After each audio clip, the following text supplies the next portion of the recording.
बारीक नजर ठेवणारा तुमचा हक्काचा लोकल न्यूज प्लॅटफॉर्म ठाणे दर्पण, ठाण्याचं खरं प्रतिबिंब। ठाणे महापालिका प्रशासनाकडून कामगारांच्या प्रलंबित मागण्या तात्काळ मान्य करण्याची मागणी करत श्रमिक जनता संघातर्फे मुख्यालयासमोर आंदोलन करण्यात आले। समान वेतन, निवास व्यवस्था, वैद्यकीय सुविधा आणि मंजुरी लाभ मिळावेत अशा विविध मागण्यांसाठी मोठ्या संख्येने कामगारांनी या मोर्चात सहभाग घेतला होता।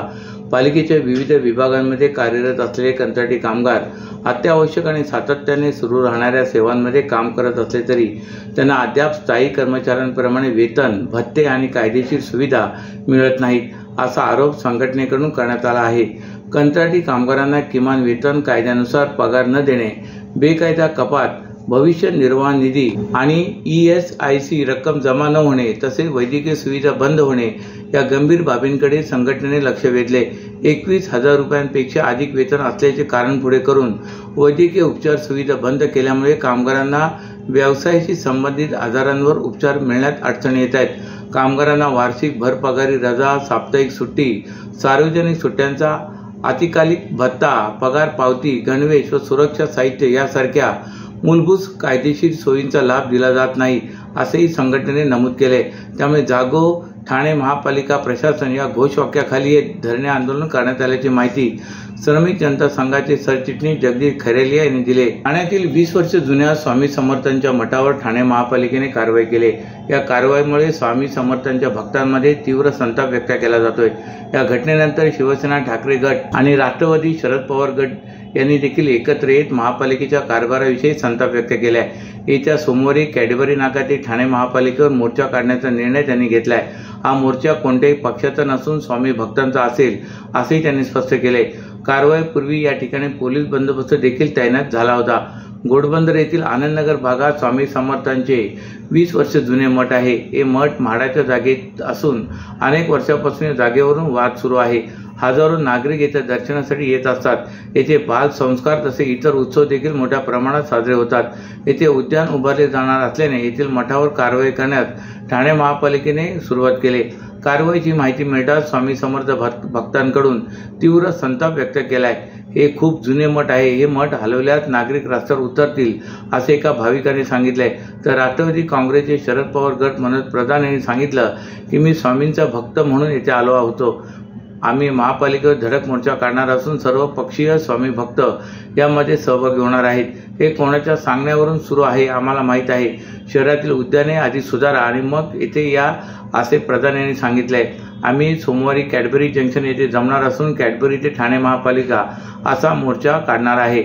या मोर्चानंतर आयुक्तांसोबत चांगली चर्चा घडेल असा विश्वास आहे असेही त्यांनी सांगितले। ठाकरे गटाचे प्रदीप पुणेकर यांनी सांगितले की ठाण्यातील उद्यानात गर्दुले फिरतात। उद्यान बनले आहे तिथे लक्ष दिले जात नाही। ठाण्यात अंमली पदार्थ सर्रास मिळतात। या मठात चांगले उपदेश मिळत असताना येथे कारवाई केली जात आहे। येथे मुस्लिम समाजाचे लोक देखील येतात। येथे कोणताही जात धर्म पाहिला जात नाही असेही त्यांनी सांगितलं। तर महापालिका उपायुक्त मनीष जोशी देखील येथे उपस्थित होते। त्यांना स्वामी भाविकांनी विनंती करत ही कारवाई करू नका अशी मागणी केली। ही जागा म्हाडाची आहे। येथे एका उद्यानासाठी रीतसर काम देण्यात आले आहे।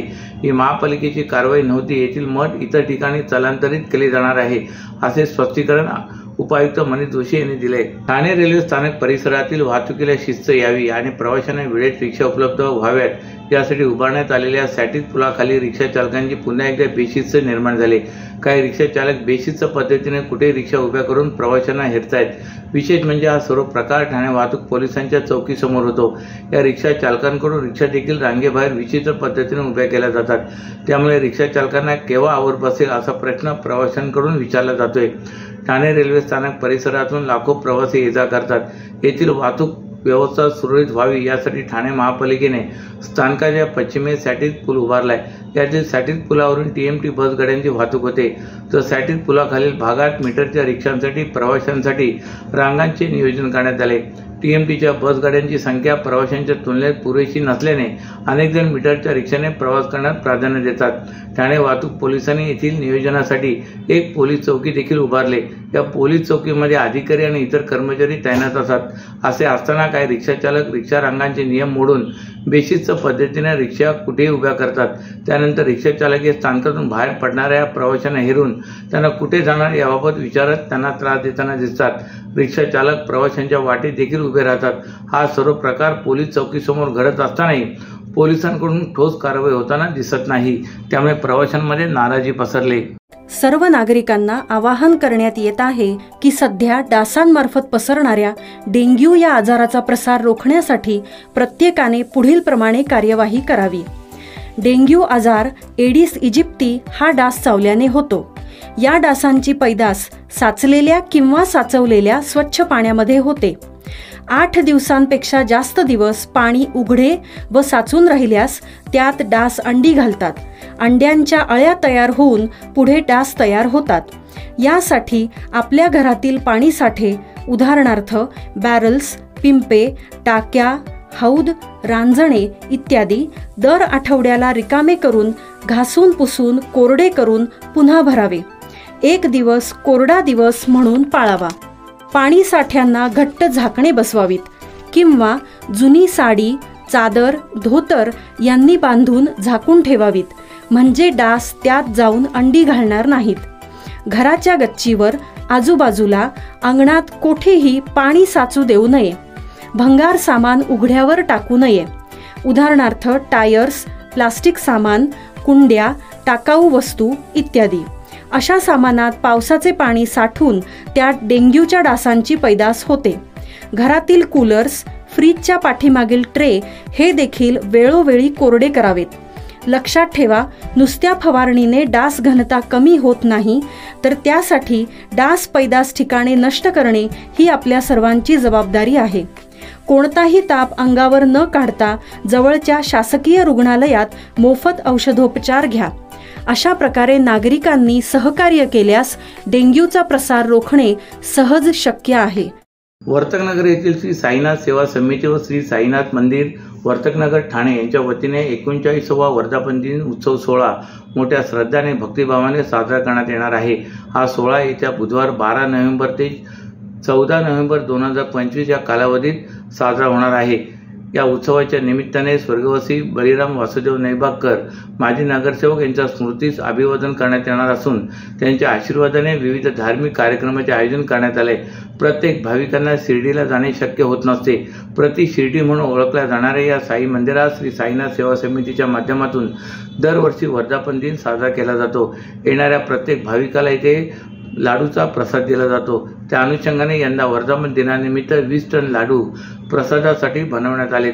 वर्धापन दिन कार्यक्रमाचा शुभारंभ 12 नोव्हेंबर रोजी सकाळी 9:30 वाजता होणार असून त्यानंतर श्री लक्ष्मीनारायण यज्ञ होणार आहे, तर 13 नोव्हेंबर रोजी संध्याकाळी गायन, भजन आणि कीर्तनाचे कार्यक्रम होणार आहेत। शुक्रवारी 14 नोव्हेंबर रोजी साईबाबांचा पालखी सोहळा, गायक, भजन आणि कीर्तन तसेच प्रसाद वितरण होणार आहे। सर्व भक्तांनी या कार्यक्रमाला उपस्थित राहून दर्शनाचा आणि प्रसादाचा लाभ घ्यावा असे आवाहन समितीचे अध्यक्ष मंगेश सुहासिनी बळीराम नैबागकर यांनी केले आहे। तर उत्सवाविषयी माहिती हरिमाळी यांनी दिली। भारतीय स्थावर मालमत्ता क्षेत्रात जलद बदल होत असताना पुनर्विकासामुळे गृहधारकांसाठी नवी मूल्य निर्मिती झाली असल्याचे क्रेडाई MCHI ठाणेचे अध्यक्ष सचिन मिराणी यांनी सांगितले। शासनाने जाहीर केलेल्या नव्या FSI नियमामुळे जुन्या इमारतींना आधुनिक आणि उच्च मूल्य असलेल्या मालमत्तांमध्ये रूपांतरित करण्याची संधी निर्माण झाली होती, असे त्यांनी नमूद केले। 8 ते 9 नोव्हेंबर 2025 ठाण्याच्या रेमंड ट्रेड शो हॉलमध्ये आयोजित करण्यात आलेल्या क्रेडाई MCHI ठाणे पुनर्विकास प्रदर्शन व अधिवेशन कार्यक्रमाने गृहनिर्माण सोसायट्यांना पुनर्विकास प्रक्रियेत मार्गदर्शन मिळू शकणार आहे। पुनर्विकासामुळे फक्त इमारतीच नव्हे तर नागरिकांचे जीवनमान, सुविधा आणि मालमत्तेचे मूल्य वाढणार आहे। हे लाभ समाजातील सदस्यांसाठी अधिक असून विकासासाठी नव्हे, असे क्रेडाई MCHI ठाणेचे सन्माननीय सचिव फैयाज विराणी यांनी सांगितले। ठाण्याचा पुनर्विकास प्रवास आता सुरू झालाय। हे केवळ इमारतीचे नूतनीकरण नसून शहराच्या आकाश रेषेला नवसंजीवनी देणारे पाऊल आहे, असे महेश बोरकर यांनी सांगितले। तर पुनर्विकास समिती यांनी सांगितलं की या प्रदर्शनात समाजाला नियोजनापासून अंमलबजावणीपर्यंत प्रत्येक टप्प्यावर तज्ज्ञ मार्गदर्शन मिळाले. ठाण्यातील ज्या सोसायट्या पुनर्विकासाचा विचार करत आहेत त्यांचा सहभाग उल्लेखनीय असणार आहे. जितेंद्र मेहता, क्रीडा MCIचे माजी अध्यक्ष यांनी सांगितलं की पुनर्विकासाचा विचार करणाऱ्या सर्व सोसायट्यांसाठी हा कार्यक्रम अत्यंत महत्त्वाचा होता आणि अशा उपक्रमांमध्ये सहभागी होणे आवश्यक असते. या 2 दिवसाच्या प्रदर्शनात पुनर्विकासाशी संबंधित सल्ला, प्रकल्प सादरीकरणे आणि शासकीय मार्गदर्शन तत्वावरील माहिती सभाजनांना देण्यात आले. ठाण्यातील गृहनिर्माण सोसायट्यांनी या उपक्रमाला उत्स्फूर्त प्रतिसाद द्यावा असे आवाहन करण्यात आले. अशाच नव्या आणि ताज्या बातम्यांसाठी ठाणे दर्पणच्या पेजला लाईक करा आणि फॉलो करायला विसरू नका.